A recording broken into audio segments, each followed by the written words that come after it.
everyone. আজি মই তোমালোকক ক্লাস 10 ৰ হেৰিডিটি এণ্ড ইভলিউশন বংশগতি আৰু ক্ৰম বিকাশ এই চেপ্টাৰটো তোমালোকক অলপ পঢ়াম। এতিয়া তোমালোকে সাগে দেখিছাই তোমালোকৰ ঘৰৰ মানুহে কি বুলি কয় যে তুমি দেখিবলে মাৰ দৰে বা তোমাৰ নাকটো দেখিবলে দেউতাৰ দৰে তেনেকে ধৰণে তোমালোকে শুনিছাই কথাবোৰ। তে এইবোৰ আৰু তুমি নিশ্চয় দেখিছাও নিজে আইনাত যে সঁচাকৈ তোমাৰ নাকটো দেউতাৰ দৰে দেখিবলৈ তোমাৰ চুলিখিনি মাৰ দৰে এইবোৰ কেনেকৈ হ'ল সেই বিষয়ে পঢ়িবলৈ আমি এই চেপ্টাৰটো ভালদৰে পঢ়িব লাগিব আৰু তেতিয়া তোমালোকে দেখিবা যে এই গোটেই বিষয়টো ইমান ইণ্টাৰেষ্টিং হয় আৰু একেবাৰে সহজ বুজিবলৈ। কিন্তু তাৰ আগতে আমি কিছুমান টাৰ্মছ ভালদৰে বুজি ল'ব লাগিব। সেই টাৰ্মছখিনি মই তোমালোকক এতিয়া বুজাম, তোমালোকে ভালদৰে মন দি শুনিব, ঠিক আছে? এতিয়া প্ৰথমতে আহিলে হেৰিডিটি এণ্ড ইভলিউশ্যন, বংশগতি আৰু ক্ৰম বিকাশ। প্ৰথমতে মই এই বংশগতি বা হেৰিডিটি বিষয়েহে বুজাম, ক্ৰম বিকাশটো আমাৰ পিছত হ'ব। বংশগতি মানে কি? যি প্ৰক্ৰিয়াৰ দ্বাৰা পিতৃ মাতৃৰ চাৰিত্ৰিক বৈশিষ্ট্যবোৰ অপৰিৱৰ্তিতভাৱে পৰৱৰ্তী জনুলৈ সঞ্চাৰিত হয় তাক বংশগতি বোলে। তাৰমানে আমাৰ পিতৃ মাতৃৰ পৰা যিমানবোৰ কেৰেক্টাৰ আছে সেই কেৰেক্টাৰবোৰ আমাৰ দেহলৈ যে আহে তাকে বংশগতি বুলি কোৱা।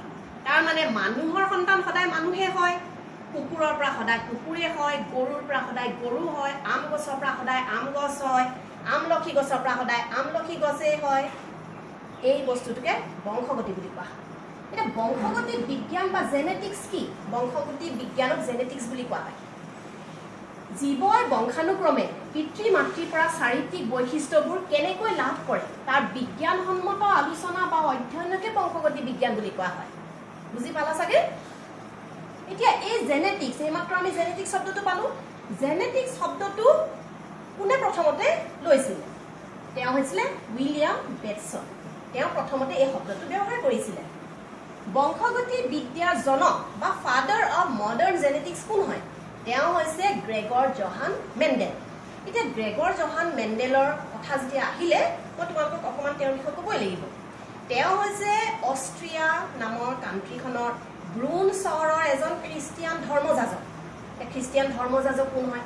আমি চাৰ্চ দেখিছোঁ, চাৰ্চত থকা ফাদাৰ দেখিছোঁ, তেওঁহে তেনেকুৱা চাৰ্চ এটাৰ ফাদাৰ আছিলে। আৰু তেওঁ সৰুৰ পৰা এই বংশগতিৰ ওপৰত, বংশগতি মানে সেই সময়তে বংশগতি শব্দটো তেনেকৈ নাছিলে, কিন্তু তেওঁ এইটো চাই বিৰাট ইণ্টাৰেষ্টেড হৈছিলে যে মানুহৰ পৰা সদায় মানুহ হয়, গৰুৰ পৰা সদায় গৰু হয়, এই বিষয়ে বিৰাট ইণ্টাৰেষ্টেড আছিলে। সেইকাৰণে তেওঁ স্কুলীয়া শিক্ষা শেষ কৰি নিজৰ গীৰ্জাঘৰৰ যিখন গাৰ্ডেন আছিলে সেই তাতে মটৰ মাহৰ গছৰ ওপৰত বিভিন্ন পৰীক্ষা নিৰীক্ষা আৰম্ভ কৰিলে। তেওঁ প্ৰায় 10 বছৰ এই বিষয়ে পৰীক্ষা নিৰীক্ষা কৰিলে, 1856ৰ পৰা 1865লৈকে। আৰু তাৰপিছত তেওঁ কিছুমান সূত্ৰ উলিয়ালে এই পৰীক্ষাখিনিৰ পৰা। এই সূত্ৰ তেওঁ 1866ত প্ৰকাশ কৰিলে। কিন্তু এটা ডাঙৰ বিড়ম্বনা যে সেই সময়ত বাকী বৈজ্ঞানিকসকলৰ এই বংশগতিৰ বিষয়ে ইমান চৰ্চা নাছিলে বা ইমান তেওঁলোকৰ বুজি নাপাইছিলোঁ। সেইকাৰণে তেওঁ গোটেই তত্ত্বখিনি তেনেকৈ থাকি গ'ল। 1884 খ্ৰীষ্টাব্দত হলেণ্ডৰ ডা ব্ৰিজ, জাৰ্মানী কৰেন্স আৰু অষ্ট্ৰিয়াৰ শ্বেৰমা, এই তিনিজন বৈজ্ঞানিকে কি কৰিলে? প্ৰায় 30 বছৰৰ পিছত তেওঁলোকে মেণ্ডেলৰ এই সূত্ৰকেইটা, মেণ্ডেলীয় সূত্ৰ বা মেণ্ডেলীয় তত্ত্ব বা মেণ্ডেলিজম বা বংশগতি সূত্ৰ, যাক আমি লজ অফ হেৰিডিটি বুলি কওঁ, এইকেইটাৰ ওপৰত নিজস্বভাৱে পৰীক্ষা নিৰীক্ষা কৰিলে। আৰু তেওঁলোকে দেখিলে যে সঁচাকৈ মেণ্ডেলে যিখিনি সূত্ৰ দিছিলে সেইখিনি পূৰা সত্য হয়। আৰু তেতিয়া তেওঁলোকে 1900 খ্ৰীষ্টাব্দত এই সূত্ৰকেইটা সত্যতা সম্পূৰ্ণৰূপে প্ৰমাণ কৰি দিলে। আৰু তেতিয়াৰ পৰা মেণ্ডেলৰ কামে স্বীকৃতি লাভ কৰিলে। এতিয়া ইয়াত আমি জেনেটিক্সৰ শব্দটো পাই আহিছিলোঁ। জেনেটিক্সটো জিনৰ পৰা আহিছে। এতিয়া জিননো কি হয়? জিন হ'ল DNA-ৰ একোটা খণ্ড মাত্ৰ। জিন ক্ৰম'জমত থাকে, যি ক্ৰম'জমৰ মাধ্যমত এটা জনুৰ পৰা অন্য এটা জনুলৈ ৰূপান্তৰিত হয়। জনু মানে জেনেৰেশ্যন। জিনে বংশগতিৰ চৰিত্ৰ পিতৃ মাতৃৰ পৰা সন্তানলৈ সঞ্চাৰিত কৰে। তাৰমানে আমাৰ পিতৃ মাতৃৰ যিবোৰ চৰিত্ৰ আছে সেইবোৰ সেই প্ৰত্যেকটো জিনত সোমাই থাকে। এতিয়া তোমালোকে ক্লাছ 9ত কোষৰ বিষয়ে পঢ়িছিলা। কোষত তোমালোকে কোষ কেন্দ্ৰৰ বিষয়ে পঢ়িছিলা।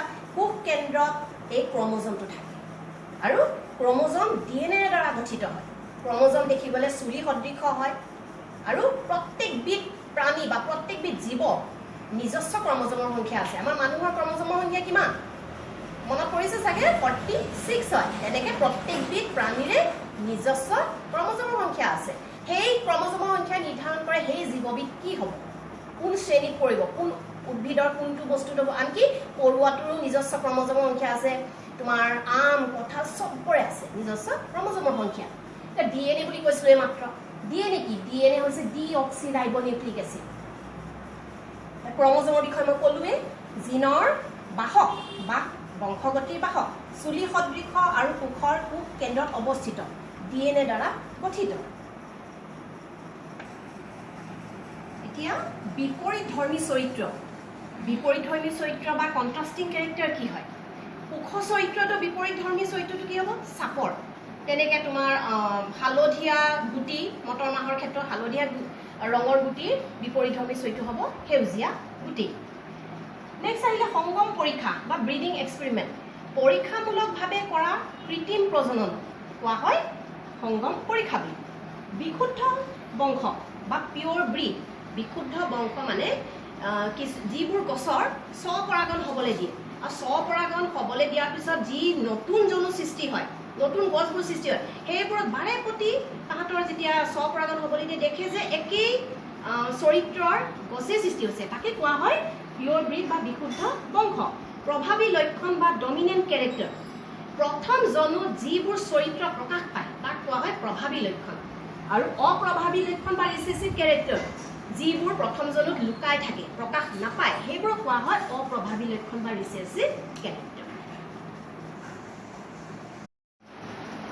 সমৰূপী ক্ৰমোজম বা homologous ক্ৰমোজম জীৱৰ কোষত থকা একে আকৃতি আকাৰ বা গঠনৰ ক্ৰমোজমৰ জোৰবোৰক সমৰূপী ক্ৰমোজম বা homologous ক্ৰমোজম বুলি কোৱা হয় তাৰপিছত আহিলে এলিল বা এলিলমৰ বা যুগ্মকাৰক এলিলমৰ এতিয়া জীৱৰ সেই ক্ৰমোজমৰ জোৰবিলাকৰ কোনো নিৰ্দিষ্ট বিন্দুত থকা নিৰ্দিষ্ট চৰিত্ৰৰ কাৰণে যি জিন থাকে সেই জিনবোৰ এটাৰ আনটোৰ এলিল ফৰ এক্সাম্পল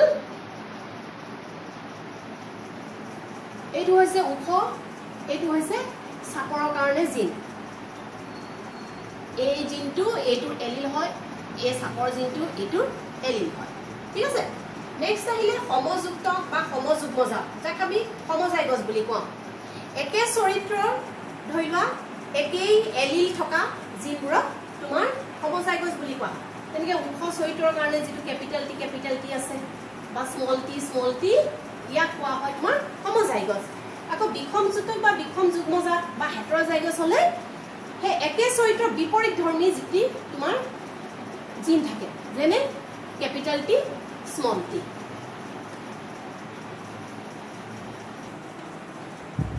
সংকৰণ পৰীক্ষা বা হাইব্ৰিডাইজেশ্যন এক্সপেৰিমেণ্ট কোনো প্ৰজাতি তোমাৰ এই সমযুগ্মজাত যিটো আমি পালোঁ কেপিটেল টি বা স্মল টি ওখ চাপৰৰ কাৰণে এই যিটো পিয়ৰ ব্ৰিড বুলি কোৱা হয় ইয়াৰ মাজত যিটো সংগম পৰীক্ষা হয়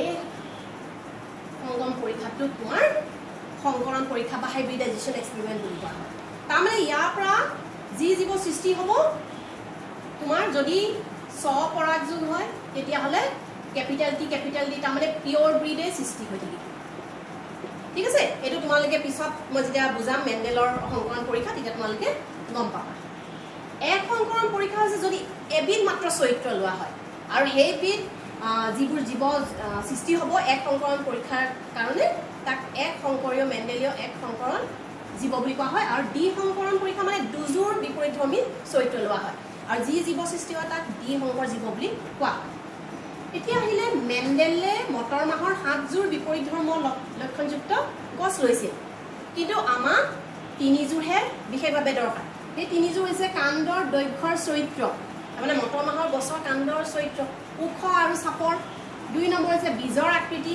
যিটো মটৰ মাহৰ গুটিটোৰ আকৃতি ঘূৰণীয়া আৰু খুতুৰা 3 নম্বৰটো হৈছে বীজৰ ৰং গুটিটোৰ ৰং হালধীয়া আৰু সেউজীয়া এইকেইটাহে আমাৰ কাৰণে বিশেষ দৰকাৰী তাৰপিছত আহিলে মেণ্ডেলৰ বংশগতি সূত্ৰ মেণ্ডেলে গোটেই পৰীক্ষা কৰি পেলাই 3টা সূত্ৰ উদ্ভাৱন কৰিছিল সেইকেইটা হৈছে মেণ্ডেলৰ প্ৰভাৱিতা সূত্ৰ ল অফ ডমিনেন্স মেণ্ডেলৰ পৃথকীকৰণ সূত্ৰ ল অফ ছেগ্ৰিগেশ্যন মেণ্ডেলৰ স্বতন্ত্ৰ বিন্যাস সূত্ৰ ল অফ ইণ্ডিপেণ্ডেণ্ট এছৰ্টমেণ্ট এই বিষয়ে মই নেক্সট ক্লাছত ভালদৰে বুজাম তাৰপিছত মেণ্ডেলৰ এক সংকৰণ পৰীক্ষা বা মনোহাইব্ৰিড ক্ৰছ এটা বিৰাট ইম্পৰ্টেণ্ট পৰীক্ষা যাৰ ফলত তেওঁ 3:1 মেণ্ডেলীয় এক সংকৰ অনুপাত বিচাৰি পাইছিল লাষ্টটো হৈছে মেণ্ডেলৰ দ্বি সংকৰণ পৰীক্ষা ডাইহাইব্ৰিড ক্ৰছ বা 9:3:3:1 মেণ্ডেলীয় দ্বি সংকৰ অনুপাত এই বিষয়ে মই তোমালোকক নেক্সট ক্লাছত ভালদৰে বুজাম